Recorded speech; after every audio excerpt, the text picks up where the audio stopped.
Ռոբերտ Քոչարյանի հավատարիմ թիմակիցներից մեկը, ով նաև Քոչարյանի համար փողոցային պայքարի առաջամարտիկներից մեկն էր, ձեռքի թեթև շարժումով հանկարծ հայտնվում է Սամվել Կարապետյանի թիմում։ Ռոբերտ Քոչարյանի կողմից ստեղծված Մայր Հայաստան կուսակցությունը ձեռքի թեթև շարժումով հանկարծ հայտարարում է Ծառուկյանի հետ ընտրությունների մասնակցելու մասին։ Իրականում շատ բան չի փոխվել, ժողովուրդ ջան, փոխվել է ընդամենը գումարելիների տեղը։ Ընդհանրապես էական չէր Մայր Հայաստանը Ռոբերտ Քոչարյանի հետ կգնար ընտրության, թե Գագիկ Ծառուկյանի հետ կգնար ընտրության։ Ընդհանրապես էական չէ Քոչարյանի հավատարիմ թիմակիցը Քոչարյանի հետ կգնար ընտրության, թե Սամվել Կարապետյանի հետ կգնար ընտրության։ Ի վերջո բոլորը միավորվելու են ու փորձելու են կրկնել Գյումրու հայտնի սցենարը։ Ու այս մասին իրենք բարձրաձայն արդեն իսկ հայտարարում են։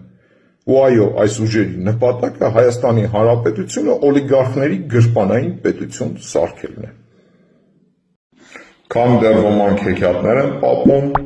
խոստանում են, թե կգան, կփրկեն, կշենացնեն, կկառուցեն երկիրը, դրա փոխարեն մենք զբաղված ենք գործով, կառուցում ու շենացնում ենք երկիրը։ Հեքիաթներ պատմելու փոխարեն հեքիաթային դպրոցներ ու մանկապարտեզներ են կառուցում մեր երեխաների համար։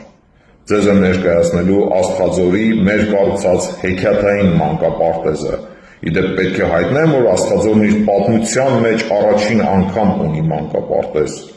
Բարով վայելեք, սիրելի հայրենակիցներ։